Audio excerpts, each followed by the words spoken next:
Hello everyone, जो बच्चे JEE main 2024 के लिए प्रिपरेशन करें उन बच्चों के लिए आज की इस वीडियो में आपको बताने वाला हूं कि आगे की आपकी पूरी प्लानिंग, पूरी रणनीति कैसे तैयार करनी है। जो आप में कमियां है, अगर आपका स्कोर इंक्रीज नहीं हो रहा है तो उसके अंदर आपको कैसे सुधार करना है, कैसे आपको स्कोर इंक्रीज करना है। देखो यार, जब तक आपके पास कोई प्लान नहीं होगा तो आप कभी भी इस चीज में कामयाब होने के लिए बहुत ज्यादा टाइम बच्चे के पास लगता है और आप कहीं ना कहीं उस चीज में फेलियर बन जाते हो। लेकिन अपने को ये काम बिल्कुल भी टच नहीं करना है, इस चीज में बिल्कुल भी अपने को कमी नहीं छोड़नी है। अपने को सक्सेस तक अगर जाना है, अगर पूरे की पूरी रणनीति आपने बहुत अच्छे से कर ली है तो आपको कोई भी रोकने वाला नहीं है, क्योंकि आपके पास अभी भी इतना टाइम है कि आप सिलेबस बचा हुआ कवर कर सकते हो। उसके साथ साथ आपके टेस्ट सीरीज लगा सकते हो और उनके अंदर बहुत अच्छे से सुधार कर सकते हो। तो अब आपके पास देखो, जेईई 2024 अपना पूरा टारगेट है। अब सबसे पहला जो टारगेट है वो आपका रहेगा जनवरी अटेम्प्ट।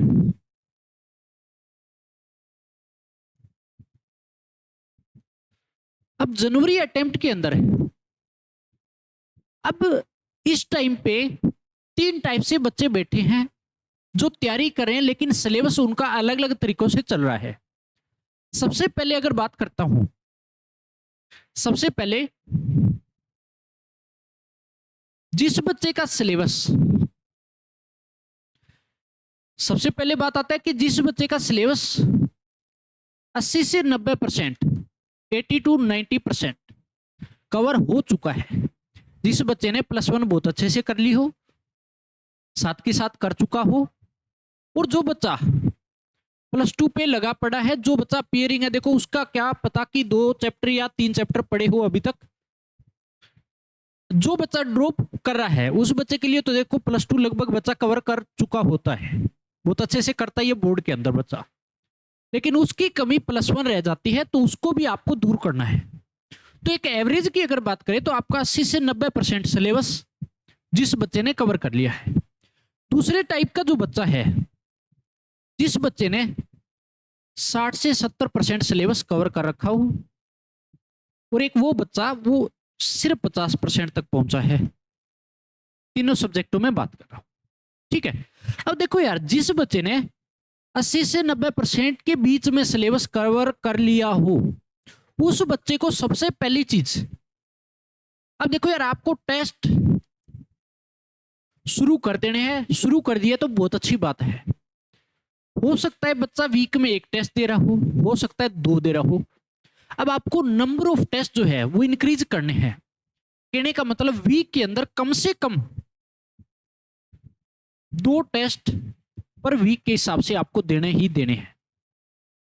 बात आ गई समझ में? पर वीक, ठीक है, 2 टेस्ट पर वीक के हिसाब से जाने चाहिए आपके।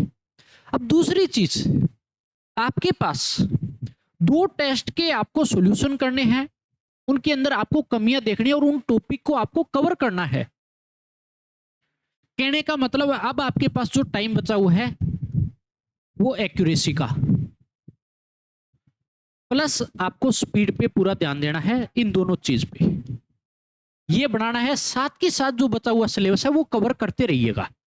अब आपका आराम से कवर हो जाएगा, कोई किसी प्रकार की दिक्कत नहीं आएगी। लेकिन इस चीज पे जरूर ध्यान दें, टेस्ट कम से कम 2, जिसके अंदर जो टेस्ट है वो आपको 1 +1 का और 1 +2 का, ये तो देने ही देने हैं। इससे ज्यादा आप दे सकते हो, कहने का मतलब वीक में 3 भी कर सकते हो। अब उसके लिए जो टेस्ट आपको तीसरा रखना है, वो टेस्ट आपको इस तरीके से रखना है कि आगे का तो सिलेबस आप करते चल रहे हो, वो तो ठीक है, और उसके टेस्ट भी आप देते जा रहे हो। अब जिस टेस्ट को आपने दिया है, मान लो इस वीक में आपने +1 +2 का दे दिया, एक वीक में फिर नेक्स्ट वीक फिर आपने दिया, तो टोटल आपके पास 4 चैप्टर हो चुके हैं। उन चारों चैप्टरों को आप दोबारा से पूरा एक टेस्ट के तौर पे दोगे चारों को मिला के। तो कहने का मतलब आपको इस तरीके से चलना है कि तीसरा टेस्ट भी आपको इसके अंदर रखना है। जैसे ही आपके दो टेस्ट हो जाते हैं उन सब चैप्टरों को मिला के, तो अप्रोक्सीमेट आपको 3 टेस्ट तक लेके जाना है पर वीक के हिसाब से, और सिलेबस कवर करते रहिए जो बचा हुआ है। ठीक है, कमी नहीं छोड़नी है, आपको किसी प्रकार से स्लो नहीं चलाना है। प्रीवियस ईयर क्वेश्चन भी साथ के साथ लगाइएगा। अब दूसरे टाइप का जो बच्चा है, आपको तो इस तरीके से चलना है, प्रीवियस ईयर क्वेश्चन लगाइए, एक्यूरेसी स्पीड पे पूरा काम कीजिएगा और टेस्टों पे पूरा ध्यान दीजिएगा। अब जो दूसरा बच्चा है, जो बच्चा 60 से 70% सिलेबस में बैठा है, उस बच्चे को सबसे पहला काम, आपको अपना सिलेबस को थोड़ा स्पीड दीजिएगा, सिलेबस पे पूरा ध्यान दीजिएगा एक बार, और साथ के साथ एक वीक में देखो, ये तो 3 टेस्टों तक लेके जाइए आप 10-15 दिन में, मतलब 2 वीक के बाद 3 टेस्ट को इंक्रीज, मतलब 3 टेस्ट तक आप लेके जाइए, इंक्रीज कीजिए नंबर ऑफ टेस्ट पर वीक के हिसाब से। अब ये जो बच्चा है, सिलेबस कवर कीजिए, जो आपके टॉपिक हो चुके हैं, जो चैप्टर आपके हो चुके हैं, उनके टेस्ट आप लगाइएगा। देखो टेस्ट आपको, देखो यार, इस बच्चे को भी +1 का और +2 का आपको हर वीक टेस्ट देना ही देना है, जो आपके चैप्टर हो चुके हैं, और सिलेबस पे थोड़ा ज्यादा ध्यान दीजिएगा आप लोग, ठीक है ना, क्योंकि टेस्ट आपके पास साथ के साथ आपको दोनों चीज लेके चलनी पड़ेगी। अब स्पीड और एक्यूरेसी के लिए आपको ये साथ के साथ ये भी आपको करना पड़ेगा। हो सकता है आप थोड़े दिन रुक के, मान लो सिलेबस अगर आपका पहुंच जाए इस जगह पे आपका आ जाए, तो आप टेस्ट इंक्रीज कर दीजिएगा, कोई दिक्कत नहीं, लेकिन कम से कम आपको ये काम करना है, सिलेबस और टेस्ट पे पूरा ध्यान दीजिएगा। ठीक है, अब उसके बाद आपको जिस बच्चे का 50% सिलेबस हुआ है, उस बच्चे को सबसे पहले पूरा का पूरा फोकस सिलेबस पे हो, पूरा का पूरा फोकस सिलेबस पे करना है। अगर आपको लगता है कि मैं सिलेबस 1 या 1.5 महीने के अंदर अच्छे से कवर कर लूंगा, कंट्रोल में ले आऊंगा, उस हिसाब से आपको चलना है। लेकिन टेस्ट तो आपको भी देने पड़ेंगे सेम इसी तरीके से, कि +1 का जो आपका हो चुका है और +2 पे आपको दोनों पे चलना है, जो आपका सिलेबस हो चुका है।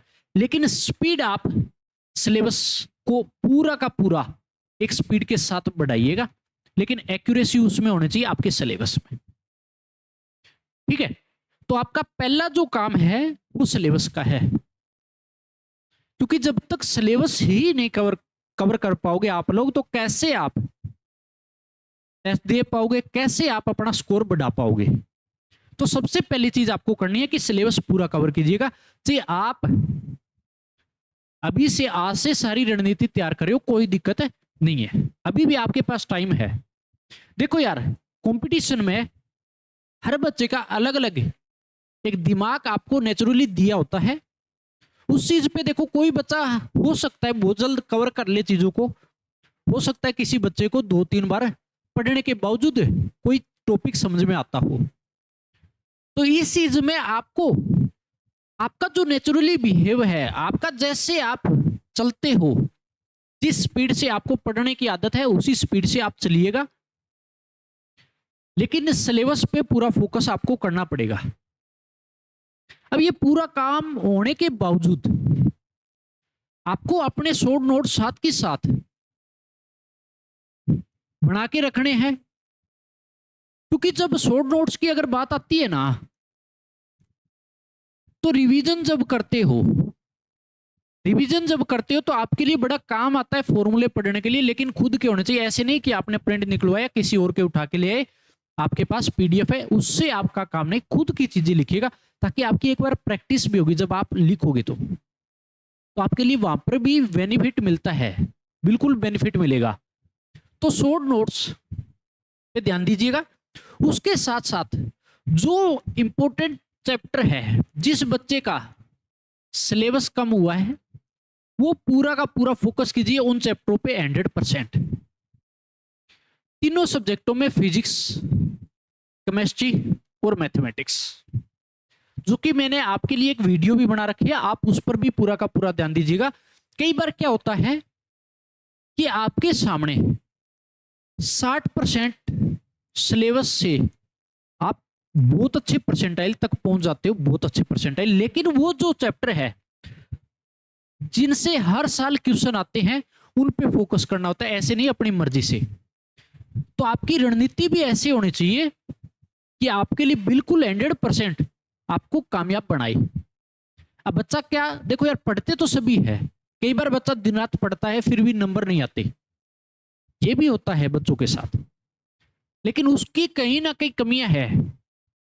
अब एक एवरेज बच्चे में दिक्कत क्या रहती है कि जब भी आपको मान लो गलती कर दी आपने, कोई क्वेश्चन आपने गलत कर दिया, उसको ठीक करने के लिए अगर आप प्रयास करोगे उसको सुधारने के लिए, तो आप धीरे धीरे करके आप अपना स्कोर बढ़ा लेते हो, नहीं तो एक एवरेज पे ही चलते रहते हो। अब जो टॉपर बच्चा है वो अपनी कमियां दूर करता हुआ आगे बढ़ता है, ठीक है ना। तो इस चीज पे पूरा ध्यान दीजिएगा। अब किसी को पता नहीं कि इस साल कौन टॉप करेगा, जो टॉप करेगा उसको भी पता नहीं, ठीक है। टॉप करने के बाद ही किसी पे टैग लगता है कि इसने टॉप कर दिया, नहीं तो किसी को पता नहीं कि फर्स्ट रैंक किस बच्चे की आएगी। तो इस चीज पे आप पूरा का पूरा काम करिएगा कि आपने जो भी मान लो कोई भी आंसर है आपने टेस्ट दिए, जिसका आपको रॉन्ग आंसर आपसे मिला, आपने किया, उसको आगे बढ़ाइएगा, आप इंक्रीज कीजिएगा, मतलब उस टॉपिक को आप कवर कीजिएगा, ठीक है। सुधार करके आपको अपना स्कोर इंक्रीज करना है, ठीक है ना। अब मान लो आपने आंसर तो गलत कर दिया, कोई बात नहीं, अगर आपसे हो गया, 100% कोई नहीं चलता, लेकिन आपने जो गलती की है उसको सुधार करना ही करना है। अगर आपने इस तरीके से पूरी रणनीति तैयार कर ली, और आपको सिलेबस की अगर बात आती है, बच्चा सोचता है यार मैं कैसे मैनेज करूं पूरा टाइम टेबल, तो सिलेबस आपको जो भी आपके पास नोट्स है, जो भी आपका कोचिंग मटेरियल हो, जहां से भी आप कर रहे हो, कोई नया मटेरियल अभी यूज नहीं करना एकदम से, और प्रीवियस ईयर क्वेश्चन तीनों सब्जेक्टों के लगाइएगा। इतना काम अगर आपने कर लिया तो आपका 100% आपको कोई भी रोकने वाला नहीं है। तो इस चीज पे पूरा फोकस कीजिएगा। अब नई नई चीजें नहीं लेके आना, ठीक है ना। अब एकदम से आप में हौसला आया कि आपने सिंगेज शुरू कर दी, ऐसा आपको नहीं करना। आपने जो मटेरियल कर रखा है, ठीक है, आज के दिन सबसे जो बेस्ट चीज है जेई मेन के लिए, देखो यार, सबसे बेस्ट चीज प्रीवियस ईयर क्वेश्चन और आपका जो मटेरियल है जो आप यूज कर रहे हो, क्योंकि प्रीवियस ईयर क्वेश्चन इतने सारे पड़े हैं अभी कि जिनसे आप हर साल आप देखोगे कि हर साल रिपीट होते, थोड़ी बहुत चीजें चेंज होगी, कई बार क्वेश्चन भी सेम आते हैं, लेकिन जब आप प्रीवियस ईयर क्वेश्चन कर लेते हो तो आपको किसी प्रकार का बर्डन नहीं मानना है। देखो, आपका जो स्कोर आना है उसके अंदर आपकी मेहनत आपको करनी है। अब हो सकता है यार किसी बच्चे के साथ लास्ट में जाके ऐसा हो जाता है कि स्कोर कम आ जाता है, उसने मेहनत ज्यादा कर ली हो, उस चीज का किसी को पता नहीं लगता है। अपनी तरफ से 100% आपको देना है, अपनी तरफ से 100% देना है, और पूरा का पूरा काम आपको करना है उस चीज पे। आपका रिजल्ट 100% अच्छा आएगा जिस बच्चे ने मेहनत कर रही है, एक्यूरेसी के साथ चला हो। तो ये पूरा का पूरा काम कीजिए। फिर भी अगर किसी प्रकार की दिक्कत है तो आप कमेंट करके जरूर बताएं, वो कमी आपकी दूर की जाएगी। कैसे चलना है, किस तरीके से आपका बचा हुआ सिलेबस कवर करना है, पूरा का पूरा अपने चैनल पे वीडियो भी पड़ी है इंपॉर्टेंट चैप्टर की 1 by 1 तीनों सब्जेक्टों की, वो भी आप जाके देखिएगा। तो इस चीज पे पूरा ध्यान देना है, पूरी रणनीति आपको तैयार करनी है, और आपको बहुत अच्छे से टेस्ट जरूर लगाइएगा साथ के साथ। उस चीज से डरना नहीं है आपको, वो आपकी कमियां दूर करेंगे, ठीक है ना। तो आज की वीडियो स्पेशल आपके लिए इसी बात के लिए कि आपको कैसे स्कोर इंक्रीज करना है बहुत सारे बच्चों की डिमांड थी, उस बात पे रखी गई थी। तो अपने प्लेटफॉर्म पे जुड़े, हर बात आपका, हर चीज आपकी सोल्यूशन, उस चीज के लिए सोल्यूशन निकाला जाएगा। तो मिलते हैं नेक्स्ट वीडियो में, इतने तक पढ़ते रहिए और मजे करते रहिए।